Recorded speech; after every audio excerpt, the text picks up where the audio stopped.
Hey, I'm John Granato. That's Lance Zierlein. We're on the bench. Mornings on ESPN 97.5 and 92.5. Please listen in 7 to 10 Central every morning.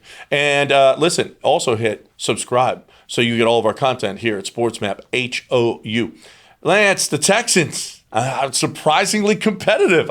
It was actually enjoyable to watch that team against the Packers. I know it's just a preseason and we can't get too excited about it, but it sure would be nice for them to beat the Cowboys as well. And do you think maybe people will start to get excited about them if they beat the Cowboys and look pretty good doing it? Well, I think people. Okay, so will there be people who get excited about them? Yes. Is that the smart move? Probably no, but it depends on what your excitement level is. Like for you and I, our bar was really low. So a team that's competing and some new players who are making plays and some old draft picks and Russ Blacklock and Jonathan Greenard who are making plays. Yeah.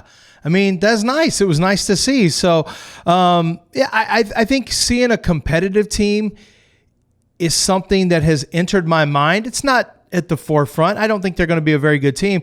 But what I do think is they're going to be a much more competitive defense than maybe I had anticipated, even though I knew all about Lovie Smith and I love what he brought to the table and I thought the front would be much more active. But now I'm starting to realize, you know what? I like some of the athletes they have at linebacker. Zach Cunningham, I think, is going to do well in Lovie Smith's defense.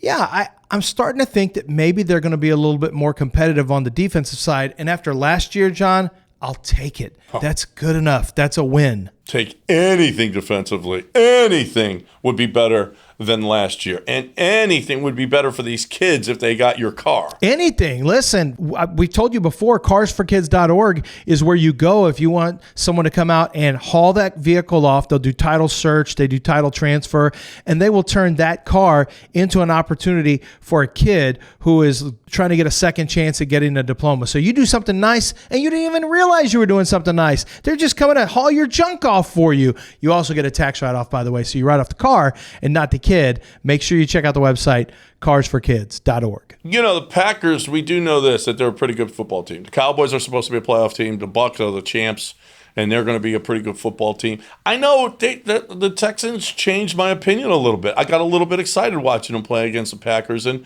now if they beat all three of these teams that are, and I know the depth, they're going to play.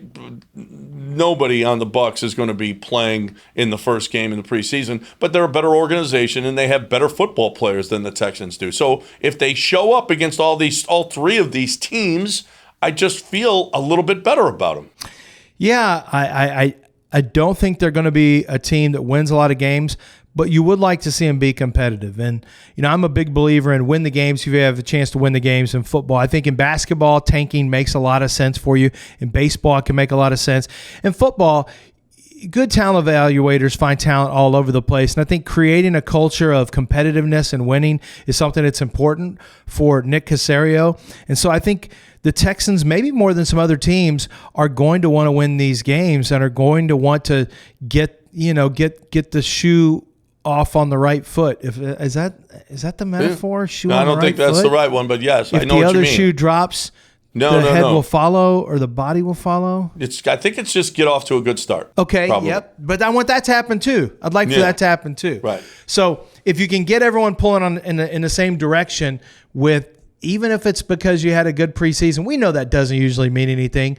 But for this organization who's starting from ground floor up again, it's not the worst thing in the world. Hey, and we're hearing rumblings that Urban might start Gardner Minshew in Game 1 against the Texans. Now, that might just be a rumbling, but maybe Gardner Minshew is a better option for them right now. And you know what? We've seen Gardner Minshew play pretty good against the Texans, and the Texans have to scramble against that dude.